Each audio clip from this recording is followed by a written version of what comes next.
Welcome to another episode of BHL's The Experts Are In series. I'm here joined today by my good friend Kristen Ellis, Senior Director of Consulting at Recovery Innovations. Hey, Kristen. Hey, how's it going, Chuck? It's cool, man. I appreciate you being willing to do this part two of our three-part series on substance use disorder in the crisis continuum. Yeah, absolutely. It's So, an important part of the crisis continuum that I think a lot of folks forget about. and that is, series one that I was fortunate enough to be able to do with Joy Hmm. Brunson, where we really worked on talking about the why it's so important and uh, the aspects of that we have some amazing tools, but just don't have a complete system, and how important the crisis system can be to be an avenue to support being able to say yes and help people in their journey of recovery and substance use. And so today I'm hoping that we're going to be able to do part two and kind of walk through the how you do it and some of the what's of it in a more granular detail at every level of the crisis continuum. Yeah, absolutely. And I think a lot of folks think about the crisis continuum as, someone to call, someone to come, or respond now, and a safe place to go. And My, then my word. I am right behind you. Yeah, And then someone to follow up at the very bottom. Um, yeah.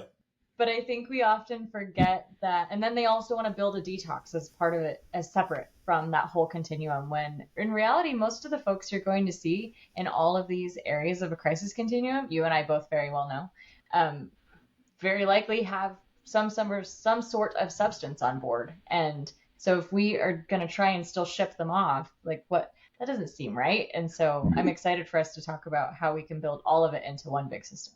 Correct. As we use that saying all the time, it is the exception, not the rule.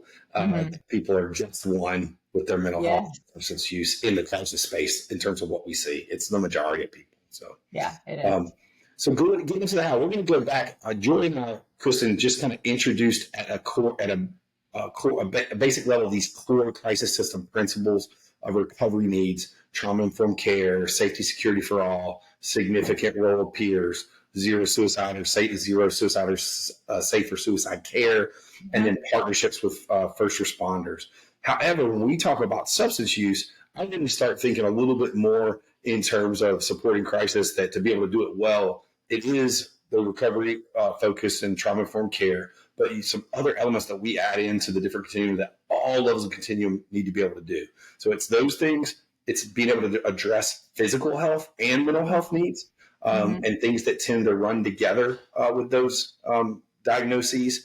And then also being able to manage intoxication and withdrawal. So I'm hoping we can get into a little bit of each of those. And I know of no one better to talk about recovery focused care and trauma informed care than you, Kristen. So can we talk a little bit about, when we talk about recovery focused care, what does that mean specifically in crisis spectrum, especially when we're talking about substance use disorder being in the mix?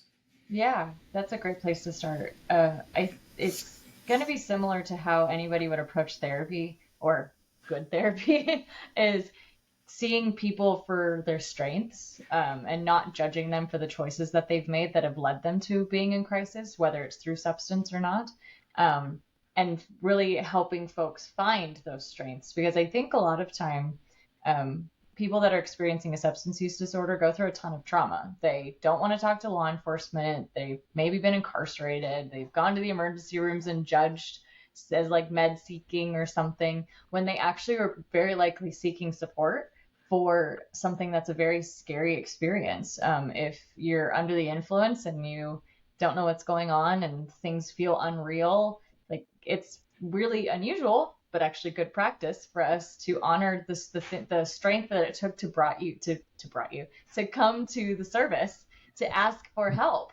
It takes a lot of strength to do that. So I always tell my staff and folks that I've worked with that it's important to focus on the person in front of you and less so on what brought them here, because then they're still human. I also think it's important to like honor the ambivalence. Ambivalence is uncomfortable for all of us, but imagine the person who's feeling ambivalent, right? Um, they're already scared to have asked for help because they've been judged so much in their recovery process. And then they also are, oh, I have to do what? And I have to tell you what? And I have to do a drug screen, but who are you going to tell about this drug screen?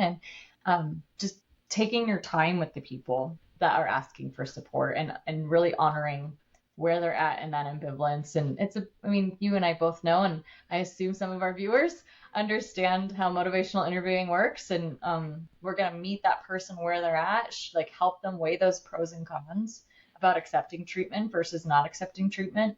But yeah, and really bringing in their family when possible, if they're, or their chosen family, if their blood family is not involved in their life. But then also at the more like macro level, making sure our staff is ready and to support folks that are experiencing some form of substance use. If our staff have not experienced it themselves in their own lived experience, it may require a little bit of extra training. So that way they feel comfortable. How do I approach this differently, and with more care and with more kindness in my heart when I'm Yeah. engaging with a new person? It makes so much sense that that's the environment you would want. But in action, when you're seeing lots of people every day, faces continue to come through. Sometimes folks dealing with substance use in terms of the intoxication or the withdrawal aren't feeling that great anyway. And so they're not on their best behavior when they first get, Mm-hmm. and that's impact the dynamics too. I love what you said about honoring ambivalence. I mean, you and I both have heard stories and had experiences at our crisis sites at our Yeah. whether it's the 15th time that someone comes in that they all of a sudden that is the time that they decide to do something Yes. different and make a change. Yes. Having that ambivalence honored each time they came in and treating them with dignity led them to feel safe to keep coming back each time until they Mm-hmm. did make that decision. And so Yeah. that's a big one. That's a big one. Yeah, I think that's one of my favorite ones is staff will go, oh, well, Chuck is back. I mean, I would love if Chuck kept coming, but um, Chuck is back. I said, okay, let's see how far he gets this time.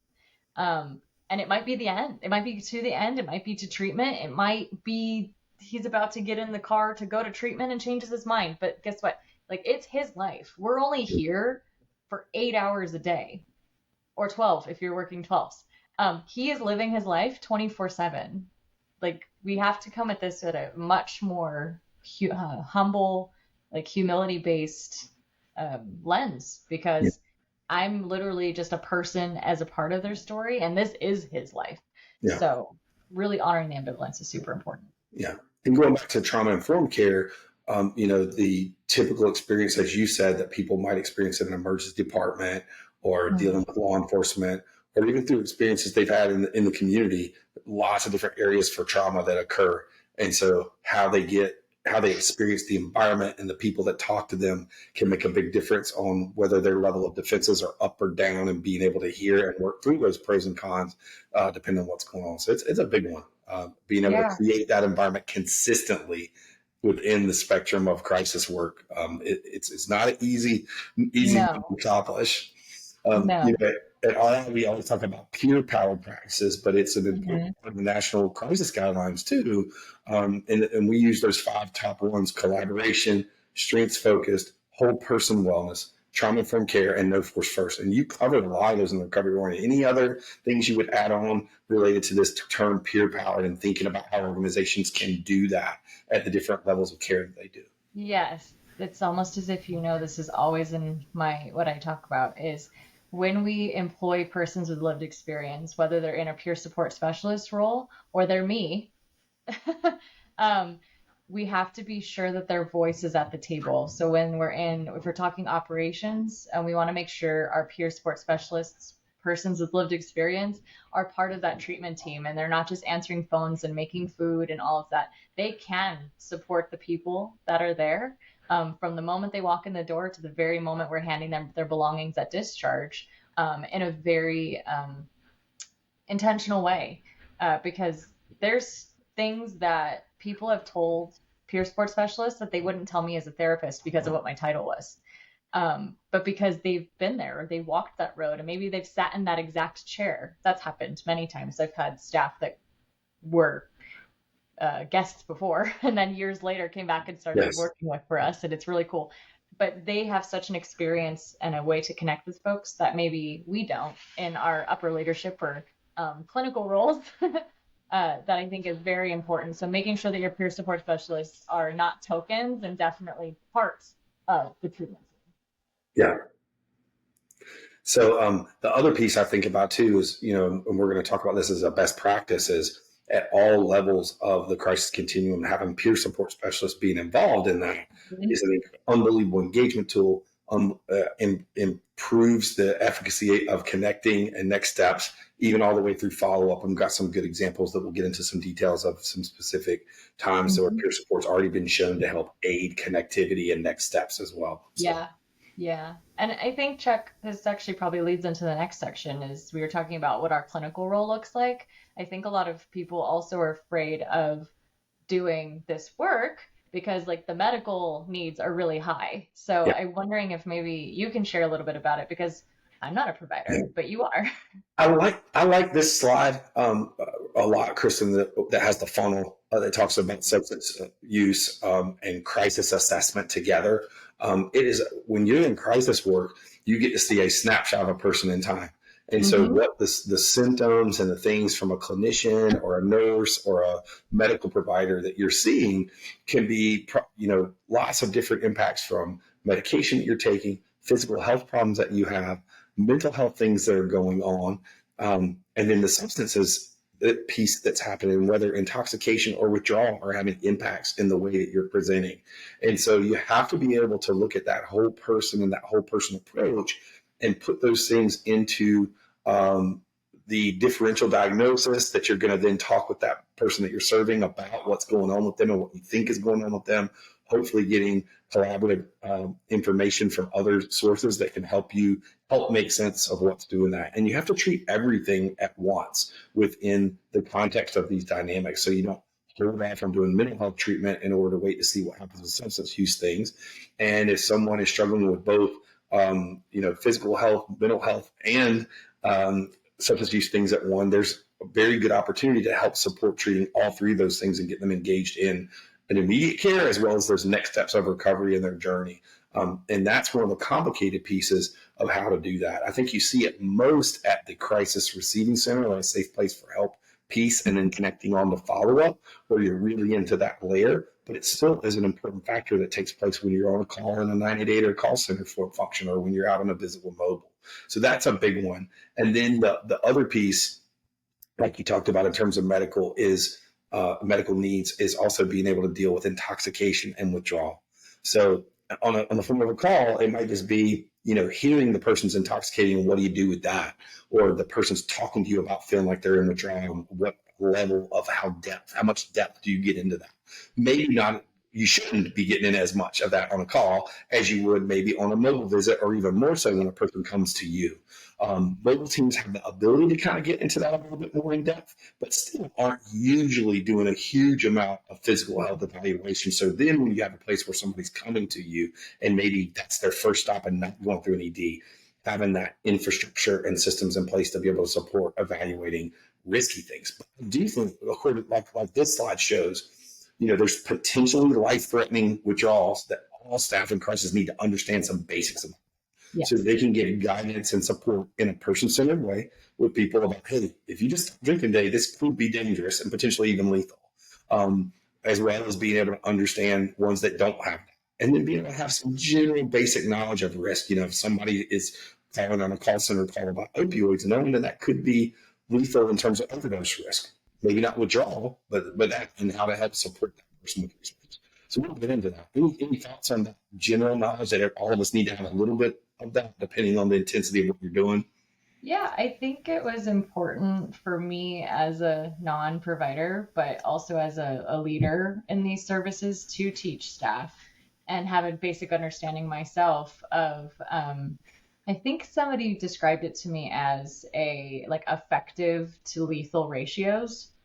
So, for instance, cannabis, I don't know the actual number, so don't quote me. You'd probably know it better. But it was like a 1 to 500, like you're effective to lethal, versus like alcohol or benzos were like a 1 to 5 ratio. And so I think when you put that into perspective with the actual ratios, not the ones Kristen made up off the top of her head, uh, it helped put it into perspective for staff of you probably get sick from unlaced cannabis before you would actually have a lethal withdrawal from it versus alcohol could be like really life threatening and in the moment. Yes.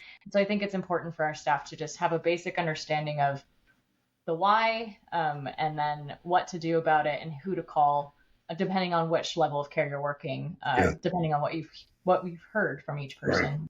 Yeah. And that's such an important piece of information for all of us as we build this system Mhm. out and move forward, Kristen, that we all have some basics of understanding of that. Just like we do for everyone having some basics about suicide or psychosis Yeah. or other mental health things, so that we can help support and take down silos so that when people call and they have those issues going on as part of their crisis connection into the system, they get some broad based knowledge and support that helps them find the right care fit as they go. So Absolutely, absolutely, and it's treating, like we're going to talk about this whole time, we've already talked about, is it's treating the whole person, and it's not nitpicking which thing is priority. It's realistically, it's okay if somebody's withdrawing, we're still not going to ignore the mental health, but obviously we have to treat the withdrawal in order to treat the mental health. yeah. But the beauty about how we do services is all of this is happening in one space when possible. It's happening in one space, so the person's not getting shipped in multiple locations. It's more confusing. You're telling your story 8,000 times. This feels, we could be a little biased, but this feels like the best way. It does. So now, so those are the core elements of care. And sounds, we summarized it in 10 minutes, but it's not easy. This is something that No. takes significant work, and we're always working on seeing how we can do it better.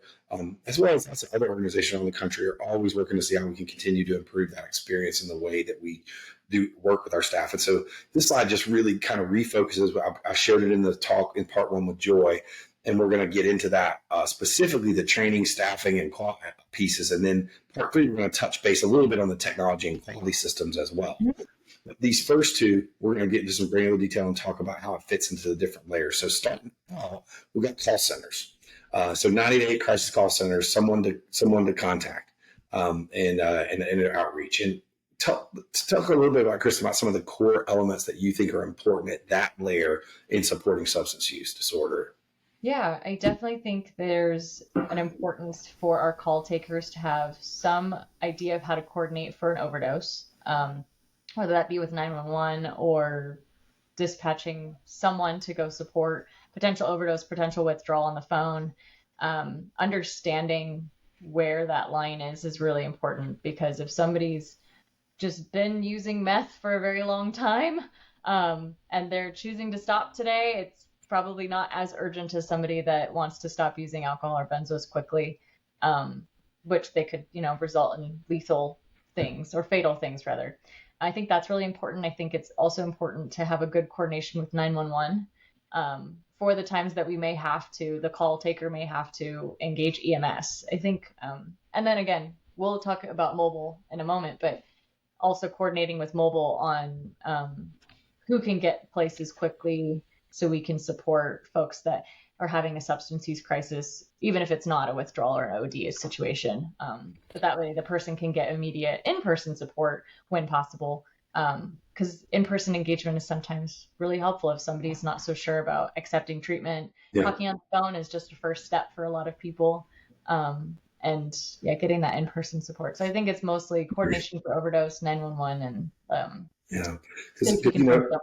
right. And in the call center work, it's not uncommon to be on the phone with someone and them starting to get more and more slurred speech, and you can tell that they're intoxicated and potentially even start fading with their level of consciousness. And you have to be able to know what to do then in the immediate. But you also could get someone who's calling who's already in significant alcohol or benzodiazepine withdrawal that's confused, maybe in the beginning of a delirium or just had a seizure and is calling for help. So your staff has to have some background knowledge of what to do to rescue and do those things. Yep. And then if they don't need to dispatch and they're partnering with the person on the call who has some substance use issues, the next step then is having the ability in that staff to, and this is something that is not as easily done yet universally across the country, is what are resources if someone calls 988, what are resources that I can connect you to for your substance use support? And how easy is it for me to help you access and connect to those things? We do it all the time related to mental health concerns and things of that nature, but what things are in place to help make that happen? Yeah, I definitely have noticed as well that that's not as robust in most places. All right, so we don't need to dispatch anybody, but I still can't leave you hanging. Like, you're still asking for support. You still are asking for, what do I do next? So I've noticed it's still, I mean, it's still a shaping thing. And I think folks are in 988 centers or even local call centers that maybe aren't integrated into 988 yet. It's important that they start building out their resource lists and not just be seen as a dispatch site. Yeah. I think that's one thing that, you call 988 to get a mobile team. It's like, no, the goal would be to de-escalate a lot of these calls. But yeah, I think it's important they start building out their full resource availability as well. And to be able to fully de-escalate, if it's just going to be a call, having that connection is really important for best care and connection of the system. So super important. And then that last function of the dispatch that you mentioned, Kristen, is that when there is a decision together to dispatch mobile to go out and see someone and they have substance use on board, sometimes some things that can be important can be that there can be substance on board that may make them more risky for violence or a more dangerous scene when the mobile team's going out. So those dispatch functions and being able to have a sense of risk assessment and preparation pre-dispatch so that the mobile teams are safe and know what they're getting into and have the right coordination with law enforcement that they would typically have is super key for safety for the staff and for the people being served. Yeah. I couldn't agree more. But speaking of mobile, I definitely think we should then talk about how SUD can be served effectively with mobile crisis teams. One of the things that I didn't learn recently, but learned when I started supporting mobile is how important and how accessible Narcan really should be to our mobile teams. And because you don't know what you're walking into sometimes because the person may not have told the call taker the whole picture. And so it's important that our mobile teams know how to do Narcan rescues, understand that it can take more than one dose. That was something I learned when I learned about Narcan. They make it seem like, oh, one big dose and you're saved. But I mean, it can take several. It used to be a lot more helpful to do one by itself, and the new preponderance of synthetic opioids and fentanyl products has really changed that dynamic where I know 4 or 5 times, so I know, just made it a lot to bring harder. it back too. It's incredible. I mean, when Narcan was probably created, one dose would have been effective for what was going on. But nowadays, you don't even know what's on board. I don't know that the people always even know what's on board that they're taking. But No. all that to say is like really training our mobile teams about that, about how to recognize when to use it, while simultaneously calling for EMS support. Because when the person comes to, it's not just, ta-da, we're saved, we're done. So following those kinds of protocols and also talking about dispatch levels. So like how do they prioritize who gets a more immediate response versus who's maybe a little bit, I don't know, lower priority. So I think that's where call centers and mobile teams are going to go hand in hand is being able to triage effectively when it is decided that a mobile team needs to be dispatched, but then also having the mobile ask the right questions so that way the right people are going to the right person. Yes. And then on that note, Kristen, I think it brings up, like, there are some areas in the country I was going to share that are creating some specialized teams that need a specialized dispatch system. There are some areas that are doing teams that have nursing or telehealth from a physical health standpoint built into their mobile team so that when they identify someone that might be at higher risk for having more physical health problems on the call and the dispatch level, it can activate a team that has the ability and the infrastructure to go out there and send and spend time and have some nursing impact on things. Not all communities are doing that, but it is a wrinkle that you're starting to see more and more to add a level of support, not just on the non-physical health side, adding that into a mobile call that goes out into the community and sees folks with that. So whether it's that or whether it's part of a co-response team that has an EMS type medical support along with a clinician and or a peer, those are things that are adding new wrinkles into the dispatch levels and coordinating all of that together at the mobile side. And then, a couple of other wrinkles I've seen is, just like with law enforcement and EMS and fire departments passing out naloxone, so not just doing rescues, but doing being part of the harm reduction movement within the community when they go out and visit and they're seeing people being able to pass that out and do that. I think a big one in mobile that we've talked a lot, some about opioid use disorder, but when you're going out to visit people who are intoxicated with alcohol or intoxicated on methamphetamine, some de-escalation training, safety training for mobile staff about evaluating the safety of the environment, evaluating the presentation of what they're going into, de-escalation techniques, knowing when to give space from a proxemic standpoint, and to have a good understanding of the fact that things can escalate when you've got substances on board that affect someone's brain that you're serving. And so having some training about how to do that well and be safe. Yeah, for sure. I like you were talking about like handing out Narcan and naloxone as like a harm reduction, because I'm actually in Utah, and Weber County in Utah, I think it's the police department. They actually just installed a Narcan vending machine, and if there's a specific 1, 2, 3, 4, you put in the number, and it'll dispense it, and it's no questions asked. You don't have to ask permission to use it. It's just available to the public, which is kind of a cool thing, because otherwise pharmacies, it's available, but it costs a lot of money. Yes.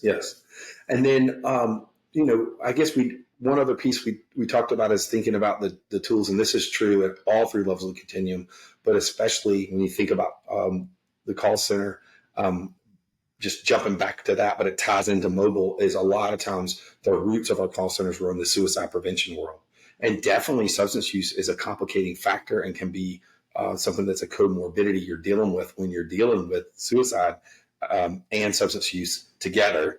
However, thinking about a whole person assessment that looks at harm to self, harm to others, other mental health things, and substance use concerns is important. And then that translating that information over to the mobile team from the call, and then being able to kind of reevaluate and can work with that person about what their needs are and making decisions. And then the other layer is we talk about resources with the call center. That's just as important with the mobile team. If they're at 2 o'clock in the morning, what things can they offer if someone doesn't want to or doesn't need to go immediately to a place that minute? What are the arenas of where they can go and connect them to those supports? So now we move into our later, right? Now we move into our specialty, which is the facilities and a safe place for help. Yeah, I mean, it's one of my favorites because that's how I joined us a decade ago, was through our facility care. And I think the biggest thing for me was learning how to not say no, how to say yes every single time. When everything that you are taught in school is about how we're the expert, and this is like we would be able to dictate who and how we see folks, but that's not how we do it. There is no wrong door. We don't try to predict the future on what may happen with somebody's medical or their mental health history. Even if I've seen, sorry Chuck, I'm picking on you this whole episode, if I've seen Chuck 15 times and I go, oh, Chuck was really mean last time, I don't get to say no because he was mean. I have to actually choose to continue to see him because he's asking for help. Maybe talk a little bit about this gatekeeper about medical clearance, because it's always been a big challenge for me when I'm consulting across the country, or even when I've been running services. So Kristen, this is one of my favorite sides is again off that stuff not pass, because part of the function of saying yes to everyone helps open up that system. And just like an emergency department, we work on saying, all of these safe places for help in every community, there should be a place where people can go that is specific care for them. And even more so in substance use, in that space tends to be a big factor why people back up and say, whoa, I don't know that we can manage this safely without this person going to the emergency department first. And so that can be such a problem to create more siloing. And I can't tell you how many times I've seen when we send somebody to an emergency department or when they go, they don't ever make it back. And they were ready to make a change, and then having to wait another 4 hours of the ED, the way they got treated at ED, knowing they got to come back through another process at our site.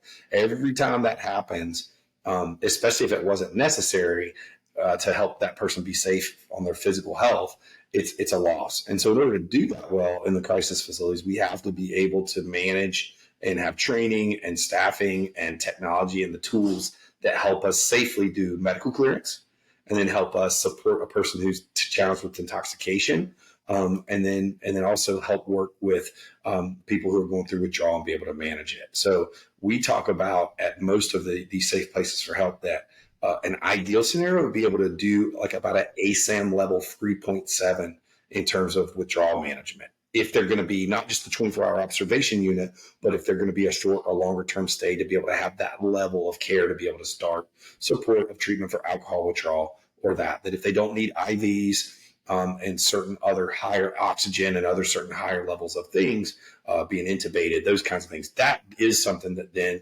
usually gets referred to the specialty part of an ICU level of care. But otherwise, the vast majority of these cases, over 95% of them, can be managed with the right tools. You do have to have some meds and to be able to do that. And then you have to have 24/7 nursing and 24/7 coverage by prescribers who can do evaluations. And so you have to have the combination of being able to have emergency medications that you may need, and then medications to help manage intoxication problems, withdrawal problems, and those kinds of things, in addition to the medicines that these places already have for supporting other things that they're taking care of.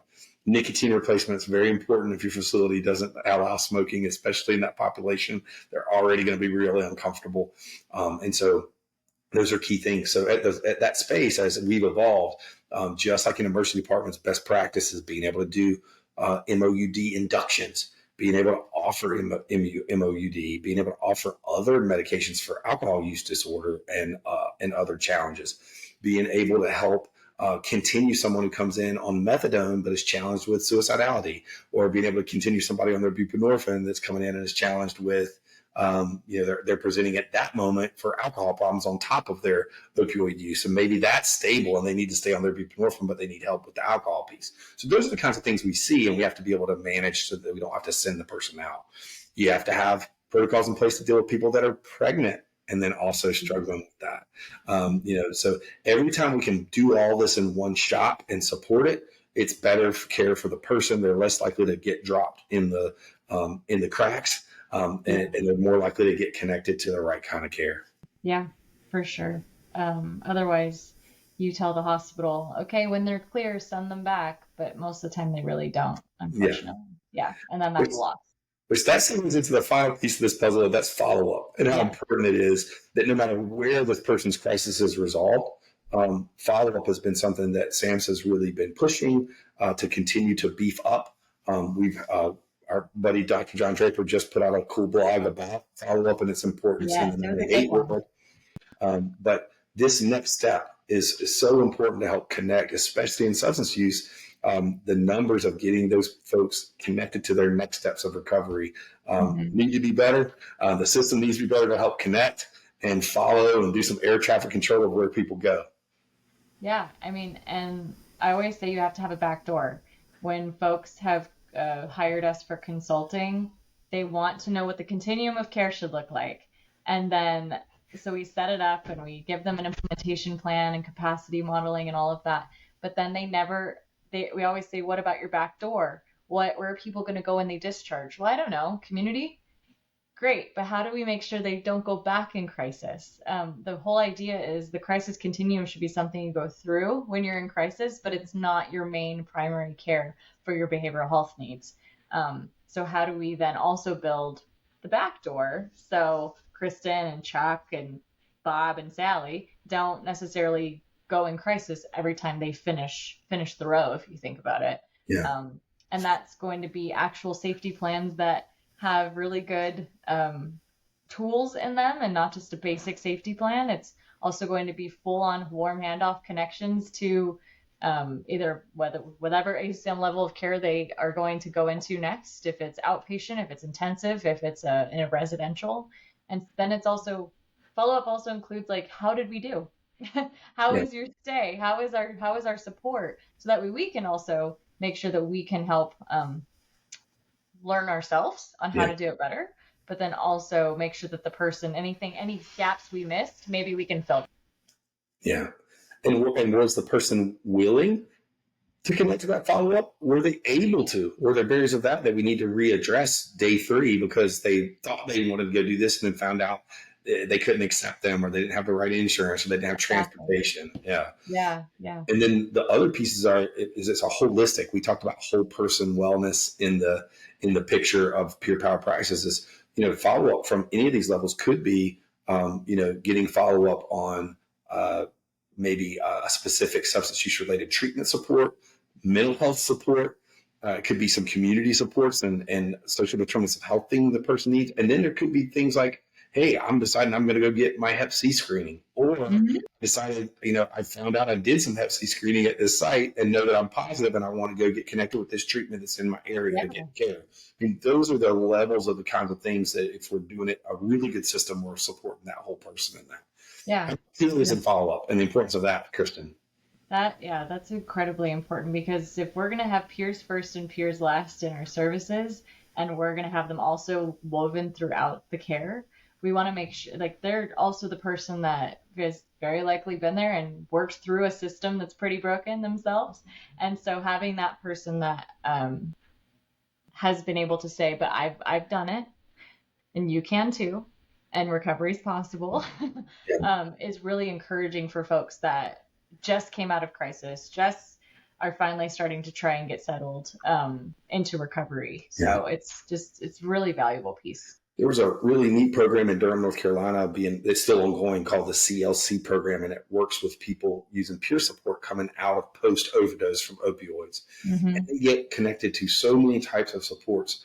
A peer support specialist helps lead the initiative, but they get connected to things for their physical health, for their mental health, for MAUD, housing supports, employment supports, all these things. And in this study and doing a follow-up review over long term, I think it was either 6 months to a year type follow-up program. The number one identified thing that made the most difference from satisfaction to all the folks who were answering these longer term surveys was rated number one, peer support, Kristen. That was the most important element of that had the impact.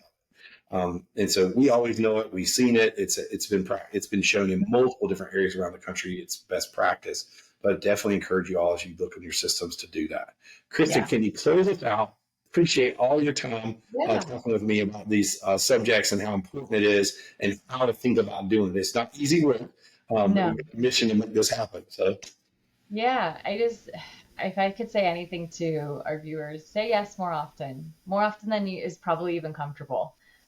Because then it'll get more comfortable, and make sure your systems are built assuming people can recover instead of assuming they won't, because otherwise they're not going to, and make sure your spaces are safe, they have dignity, they foster connection, and that's how crisis care becomes true recovery. And if there's any pain points that maybe you aren't sure about how to access or any of that, or how to build it, I mean, that's kind of where Recovery Innovations and Behavioral Health Think come in, is we not only know it in theory, we also know it in practice, and we want to make sure everybody across the country can too. Thanks, Kristen. So that finishes our part two episode of this. Please tune in for soon to coming part 3, where I'll work with our Chief Product Officer, Lily Winger at Behavioral Health Tech, to talk about technology and quality systems that kind of wrap the whole bow on all of this. Thanks so much.